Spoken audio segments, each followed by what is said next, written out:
How's it going, everybody? Welcome to the 10th episode of Inside LCO Financial Services. Today I have the most requested guest in the history of the podcast. I went around the building asking people on social medias, they wanted Trina Starr. Really? Mm-hmm. That's pretty impressive. I don't know if that's a I good or a hope bad I was thing, like, I don't know neither. I'll take it as a good thing. And That's right. We'll take it yeah. good. Trina has many responsibilities. She's the director of operations here at FS, but one of her most important jobs here is being my supervisor. No, I'm just kidding. You got that right. No, I'm kidding. Well, And as long as these podcasts yeah. are going awesome, you're doing great. Yeah. Well, how about you just tell us a little bit about your roles and your everyday duties? I know it switches up a lot, but Yeah. Well, my role here, I started, I want to say over 5 years ago, going on my 6th year here. Started as an operations manager. We had 3 people in the call center then at that time. So it's pretty nice to see the growth. So now 5 years later, we have 2 call centers. We have a seat of 70 and a seat of 40 and another one. That's crazy. I know, it's pretty impressive. I like it. I like to see the growth. I like positive growth. Other than that, I mean, my responsibilities obviously include many things, just making sure everybody has everything that they need, making sure wherever the problems are, we can help fix them. Problems are good problems as long as we know about them so we can help fix them. That's basically it. Yep. Just to ensure, making sure everything runs smoothly. That's basically it. I'm pulled in so many directions and you know that. Yeah.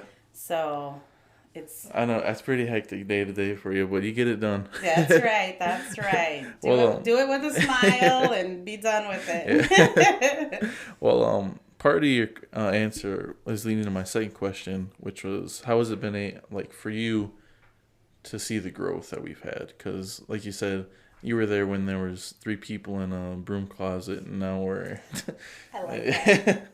now we got a big building. So how has that been for you, just to be able to kind of sit there and see the growth we've had?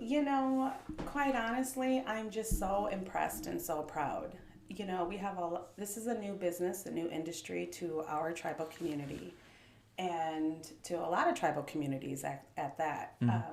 But to be able to provide like that hands-on teaching and training and really build, people, not just our own people, but the community in general, the economy and stuff, to really be a part of that growth. That's what brings me great pride and joy, and then to see everybody else grow and prosper. Yeah, that was one thing I was going to ask too, was just being able to see people's professional work lives grow. Because, they pick up a lot of skills and, I had skills that, I didn't have previous to this, but now I feel like, wow. Yeah. A lot of it is just, that hands-on, we learn as we go. Nobody's perfect, regardless of what position you are, where you're at. It's all about the learning process. As long as you're open and you're coachable to learn and want to learn, then the sky's your limit. The star's your limit. Hey, that should be, you can put that on a t-shirt or something. What is one thing you wish you had known when you first started at financial services? Ooh, that's a great question. I mean, for me, this was definitely a new industry for me. So it's a new career opportunity, not just for everybody, for myself as well, too. So my background and stuff is a completely different area and focus, but the skills that I bring have been tremendous in regards to how we've been able to grow and, build a team and then keep growing and stuff like that. So I suppose there's not really one thing you can just pin it down on. There's really not. I mean, there's not. I'm proud of little things excite me. Yeah. Well, yeah. I mean, I guess where you were at then, like you said, going into a new industry, there's probably, so many things that you didn't have any clue on. I mean, compared to where, now. I mean, and that was basically it. Knowing what the industry was, it would have been a little bit helpful, but it was kind of like you were thrown in there and you just learn what you can. Yep. Be observant, pay attention, listen, be a part of as many things as you can, just so you can grab different knowledge as well as skills, Yeah. So another responsibility you have here is, I won't say responsibility, but it seems like when people have any issues or concerns, they feel comfortable coming to your office and talking to you. Just, your office being always open, and then, you're easy to talk to for some people. Well, that's good. I'm glad to hear that.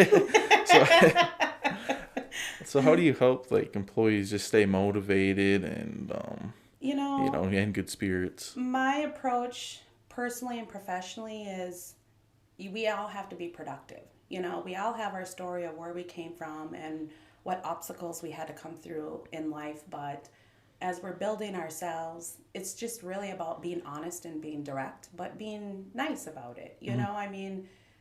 In order for it to help really people grow, you have to be honest with them. So if there are some weaknesses that you see that they can work on, why not be honest with them to help them build those? A lot of people, and I can't say a lot of people, but I see some people sugarcoating stuff or, minimizing it. That doesn't help people's growth. I like people to be honest with me and making the good choices. If you make a bad choice, it doesn't mean you're a bad person. You just made a bad choice. Now you need to correct it and move forward.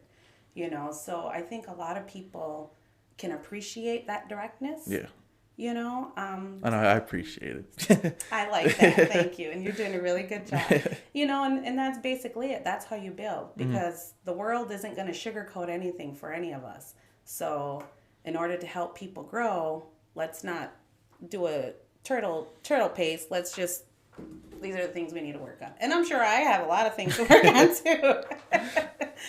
Well, yeah, I think that was, that's probably why people like coming to you, just, so they can get an honest, true response and, not have to worry about, what you said, sugarcoating, but, I just want it straightforward. Exactly.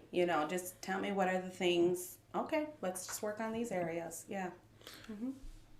Where do you get your drive for excellence that you have? Because you seem like I said, you're one of the people that's like first one in, last one out. You're always constantly working. So what gets you motivated for that drive, or who motivates you? Let's see. Well, my grandmother was the one who really taught my work ethic. Watching her throughout all my life, and that was kind of what her role was and her responsibilities when she growing up in Chicago and stuff. Mm-hmm. That was her first one in, last one out, always helping everybody else. I think for me, again, kind of goes back to what we were talking about before and our life obstacles that we have to do. It's just waking up. It's a new day. It's a beautiful day. Let's make the most of it. It's really about engaging in and finding your energy. What is it that you really want? I take pride in my work and everything I want to do, that I have time for, and you make the most of it. But other than, that ability to help others and to build something, obviously that you can see, the tangible things that you can touch, but that's really my drive, helping others, helping build communities, helping, build people. That really is a drive. And when I see people's success and when I see them moving forward, sometimes they might take a step back, but when they take a step forward, that right there gives me satisfaction personally as well as professionally. Well, that's good that you have, like you said, like your grandma to look up to, because I know a lot of people don't have that, No. which kind of sucks. I know. But just be able to say, because mine personally would probably also be my grandma too. Mm-hmm. I don't know what it is about grandmas, but right? They're inspirational. They are. They're like, let's do it. And that's ultimately it. It's just whatever happened yesterday, that was yesterday. Let's wake up with a new day. What do they say? I always like to quote movies or cartoons. The Lion King. Hakuna Matata. No worries. Forget about that. We're on today. Well, so after you're out, what are your outside interests? Maybe on the weekend, after work. We don't want to talk about that on here. Let's see. I actually have a lot of interests. I play volleyball. I'm on a volleyball league. That's fun. Yeah, that's a lot of fun. I do like to work out, although I haven't worked out in a while. Shh. um, let's see a couple other things. When we can, when I have the opportunity, I like to dance. So I like to go out dancing Really? and stuff. Yeah, it's a lot of fun. I'm old school, so I like, some funk and R&B and stuff, but I do like going out and enjoying, some time for myself. That's pretty cool. Yeah. And now I've recently been getting it. We have garden.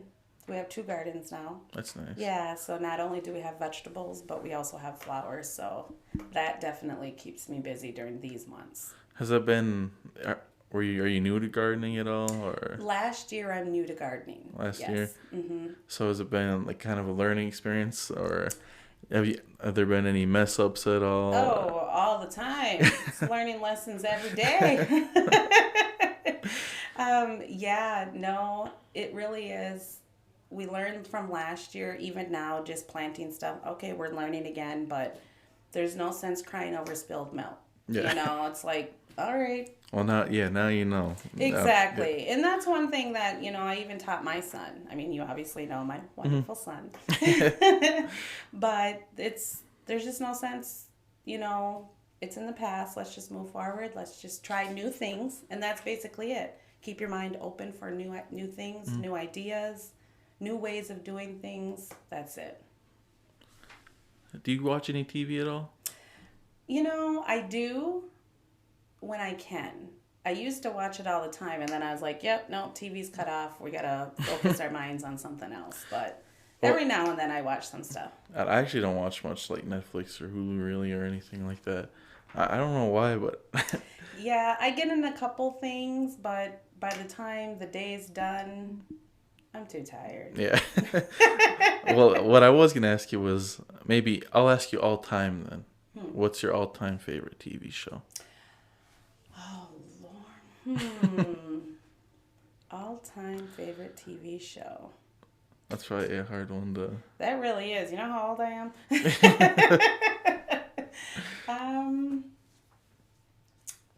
TV. I like movies. I do like movies. But TV, I don't know. There's just a variety of them. We could do movie then if you have a favorite movie. Or maybe a couple favorite movies that just pop out. Because I have a couple. Do you? What's yours? Probably. I like Shawshank Redemption. I think that's a pretty good movie. Oh, that's a good one. Yeah. Yeah, I don't really know. I really can't limit it down to like one. I could tell you one thing that most people don't know. Sure. Well, now everybody will know. But one of my favorite movies growing up was The Coal Miner's Daughter. I really love Loretta Lynn. I've never even heard of that movie. See, that's I'm telling my age. I don't know what it is about her story or whatever. She's an old time country singer. She's kind of with the old Johnny Cash, Patsy Cline type era. I'll have to take a look at it. Yeah. I'll put a picture of it up on the video. Yeah. But that's an old one. Otherwise, that was when I was super little. But growing up, I just like all kinds of movies. Movies and TV shows, to me, I always find the message in between. I always think, oh, there's that message, Yeah. So when you can get those messages, you're like, okay, you can either apply it or not. Do you like scary movies? Oh, I love scary movies. I don't like scary movies. I like scary movies. I like going to haunted houses. So I really like to travel and experience new things, as well as taste new food. But yeah, I'm really picky like that. I mean, if I go to a new, like I was in Nashville and I tried some like crab cakes and stuff. I never had crab cakes before. Oh, were they good? Yeah, those are pretty good. Yeah. Just wrapping it up, because I know you're busy. I'll get you on your way. One thing I like to ask everybody before they go is, we always got new team members coming in every month, or almost every month, but we're rapidly growing. What would be your advice for new team members? Maybe anybody that's interested in applying, or... My advice for anybody coming into any new job, especially what we're looking for is if you really want to learn, if you will really want to start something new and build a career, have your dedication, have the ability to put everything aside and set your priorities from personal to work. As you come in, you do your job and you're dependable and you're here, you're going to be successful because you're opening your mind to keep learning. It's don't allow our little things to get in our own way. That's basically it. But otherwise, come in every day with a smile on your face and we'll be good. Alrighty. Well, Trina, thank you for your time. I appreciate it a lot. Do you have any closing remarks you want to give us, or No, not really. any social medias you want to plug? I'm just kidding. Ooh, let's see. No. I just want everybody to have a fabulous day. It is supposed to be pretty hot out today, so go enjoy the weather. Oh, yes. Have a great day and a great weekend. Yeah. All right. We'll see you guys on the next episode. All righty. We'll see ya. See ya.